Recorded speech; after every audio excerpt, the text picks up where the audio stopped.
Assalamualaikum warahmatullahi wabarakatuh. Ya, bagaimana kabarnya hari ini anak-anakku sekalian? Semoga kalian sehat-sehat saja dimanapun kalian berada. Tetap jaga kesehatan dan makan tepat waktu. Dan jangan lupa ya, tetap lakukan social distancing dan melakukan protokol kesehatan dimanapun jika kalian berada di luar ruangan.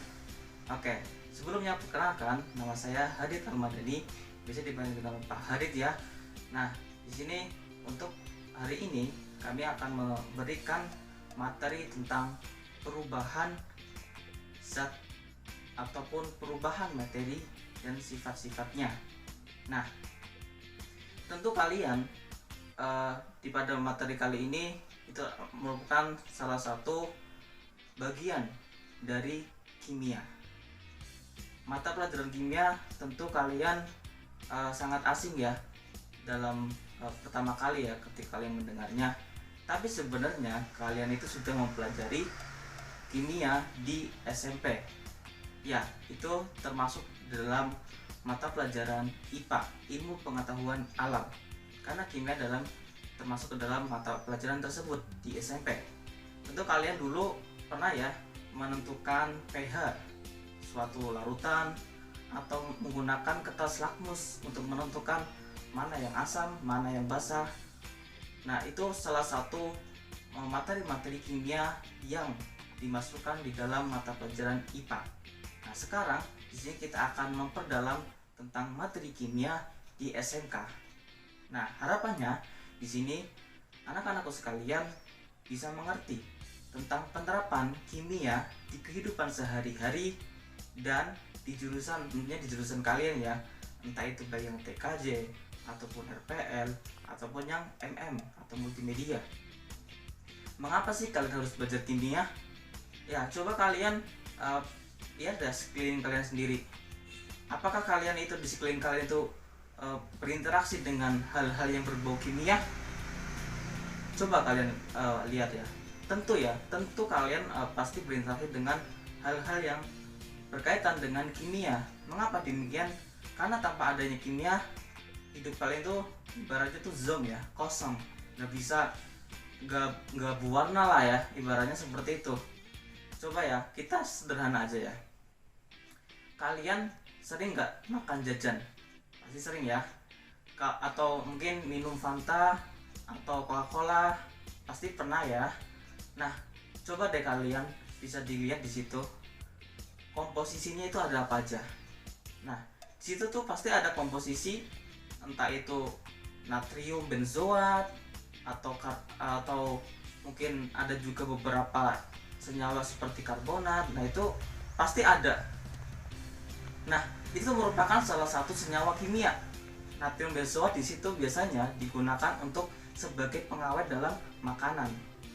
Nah, itu nggak jauh-jauh ya, nggak jauh-jauh dari kehidupan kalian yang sering makan jajan, itu pasti ada. Selain itu, oke, kita hubungkan dengan jurusan kalian deh. Jurusan kalian tentang, misal, ini kan kalian pasti jurusan kalian berhubungan dengan komputer nih ya. Di dalam komputer itu sendiri, itu pasti mengandung beberapa bagian unsur kimia seperti tembaga, itu pasti ada. Di kabel-kabelnya di dalam pasti ada tembaga untuk menghantarkan listrik. Dan selain itu juga di dalam komputer itu terdapat semikonduktor atau superkonduktor. Itu merupakan salah satu penemuan kimia yang menjadi dasar dalam pembuatan komputer ya. Itu benar-benar konsep yang sangat dasar. Atau mungkin di bagian baterai. Nah, di baterai, entah baterai laptop ataupun baterai jam, itu pun sebenarnya itu ada kandungannya kimia, zat kimianya, entah itu macam-macam ya, ada alkalin ataupun unsur-unsur yang lain. Makanya itu sebenarnya di jurusan, meskipun jurusan kalian itu tentang multimedia lah atau TKJ atau RPL, tapi itu sebenarnya masih ada hubungan erat dengan kimia, karena kimia merupakan menjadi dasar untuk kalian untuk mendalami jurusan kalian. Mengapa butuh? Karena kalau misalkan kalian menghadapi suatu permasalahan nanti di pekerjaan ataupun ketika di kehidupan sehari-hari ya, maka kalian pun harus punya solusi.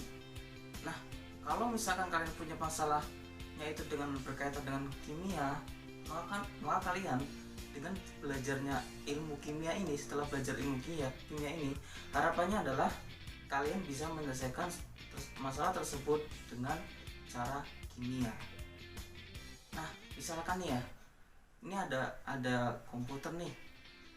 Kalian tuh pasti harus tahu tuh komponen-komponen komputer.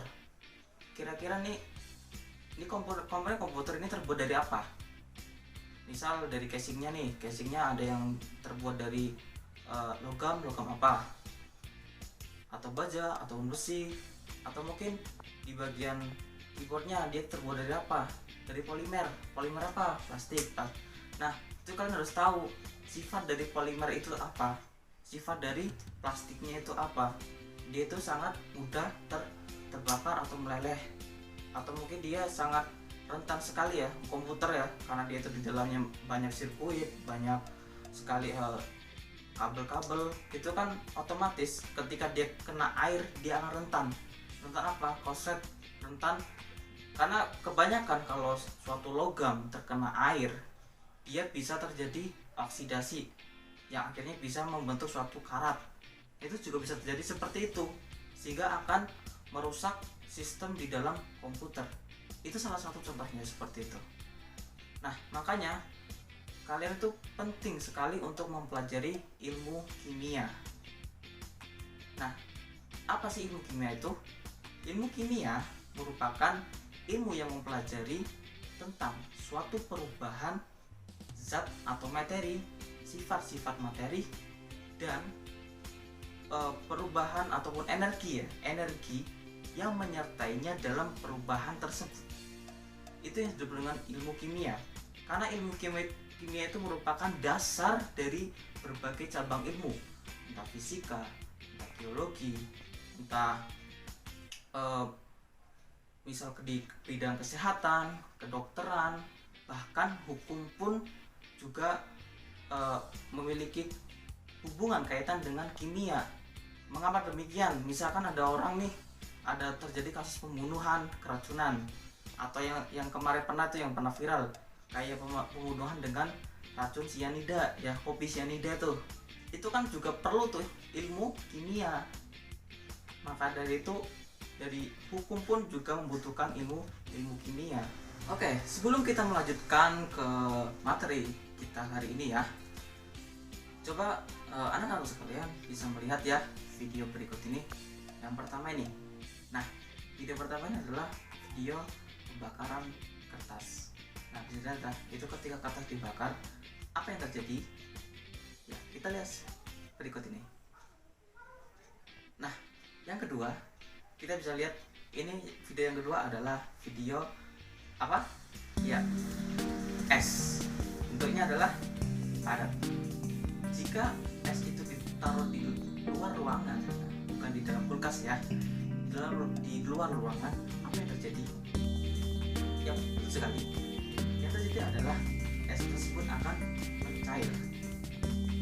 Oke, sekarang yang ketiga, video yang ketiga nih. Ini ada roti. Roti ini didiamkan di luar, dibuka ya, rotinya dibuka. Jadi roti didiamkan saja. Apa yang terjadi ketika roti tersebut didiamkan selama berhari-hari? Ya, jamuran. Pasti akan terjadi jamur di roti tersebut. Nah, kira-kira dari ketika tersebut, mana nih yang terjadi perubahan fisika, mana yang terjadi perubahan kimia? Tentu teman-teman belum tahu ya. Nah, untuk mengetahui jawabannya, mari simak video berikut ini. Anak-anak sekalian, tahu nggak sih apa itu materi? Ya, materi atau zat ya, merupakan sesuatu yang menempati ruang dan memiliki massa. Maka itu disebut dengan zat atau materi. Nah, dari bentuknya atau wujudnya ya, wujud zat atau materi tersebut itu ada 3. Apa aja? Ayo, dulu sudah pernah dipelajari di SMP. Pertama adalah zat cair. dari wujudnya ya, ada wujud cair, terus padat. Yang ketiga adalah gas, itu adalah wujud zat ya, ada cair, padat, dan gas. Kemudian adapun sifatnya ya, sifat-sifat dari zat apa aja? Ada sifat kimia, ada sifat fisika, ada sifat intensif dan ekstensif. Pertama, apa itu sifat fisika?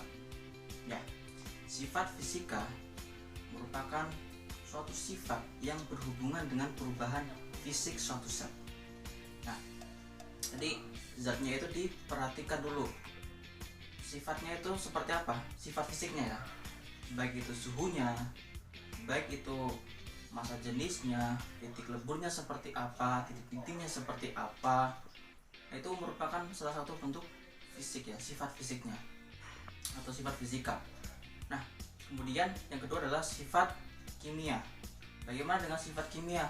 Nah, sifat kimia merupakan suatu sifat yang berhubungan dengan pembentukan suatu zat baru.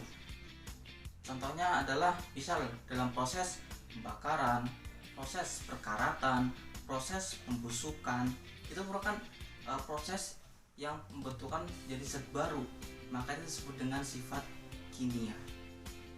Terus yang ketiga adalah sifat ekstensif, yaitu sifat yang berhubungan atau ya berkaitan dengan jumlah ataupun ukuran suatu zat. Jadi itu dia memiliki kaitannya dengan jumlah atau ukuran suatu zat. Misalnya ya, jumlah telur ya, ada 2 buah telur, 2 kg telur, atau 2 kg beras, itu merupakan sifat ekstensif. Kalau yang intensif ya, sifat intensif merupakan kebalikan dari ekstensif. Jadi dia itu tidak dipengaruhi ya, tidak dipengaruhi dengan jumlah ataupun ukuran suatu zat. Misal ya, teh manis atau air manis atau air asin, nah itu kan lebih ke intensif, berarti karakteristik dari sifat zat tersebut. Rasa ya, lebih kayak rasa gitu. Itu merupakan salah satu sifat-sifat dari materi ataupun zat. Ya.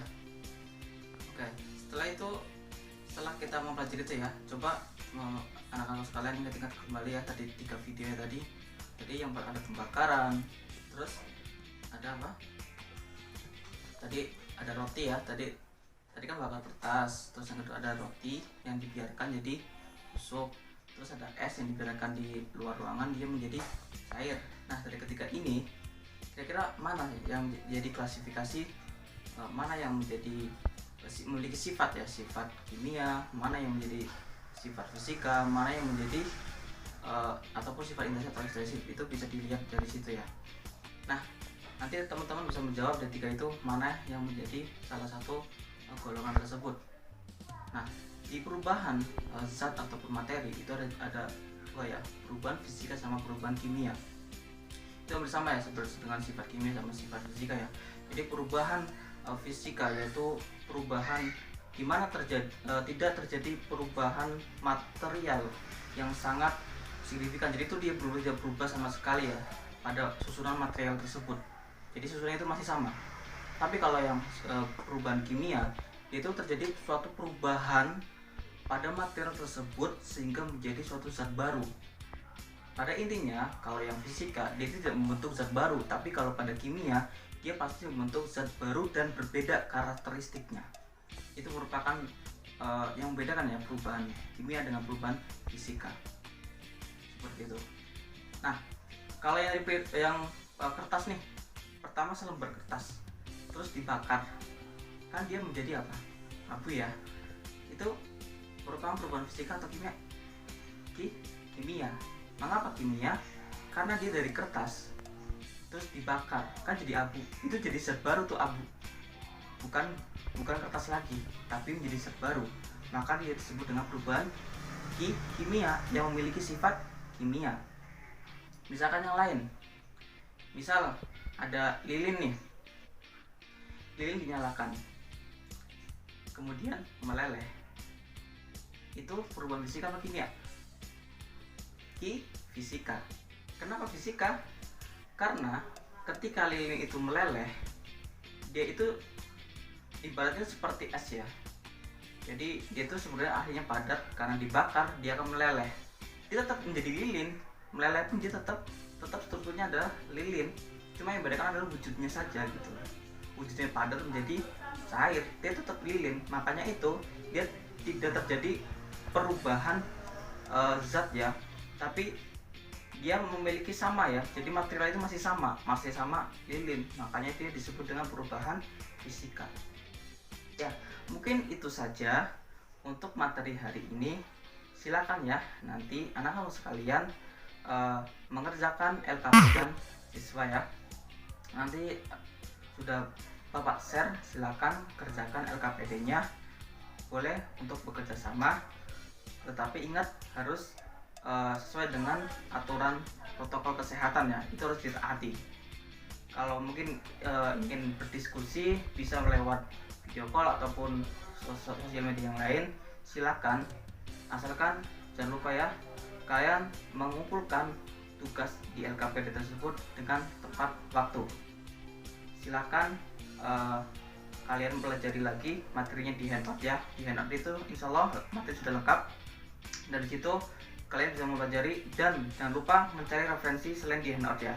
Bisa di referensi di internet ataupun di video ataupun dimanapun yang memiliki sumber yang kuat, silakan dicari. Dan itu saja yang bisa kami sampaikan. Nanti kita akan ketemu di pertemuan ke depan. Kita akan membahas lagi tentang apa itu campuran, apa itu zat tunggal, apa itu senyawa, apa itu unsur. Kita akan bahas di situ. Apa itu, tentang semuanya, tentang bagaimana tentang perubahan wujud ya. Itu nanti seperti apa, kita akan bahas di situ semua. Oke? Begitu saja yang bisa kami sampaikan, semoga bermanfaat. Wassalamualaikum warahmatullahi wabarakatuh.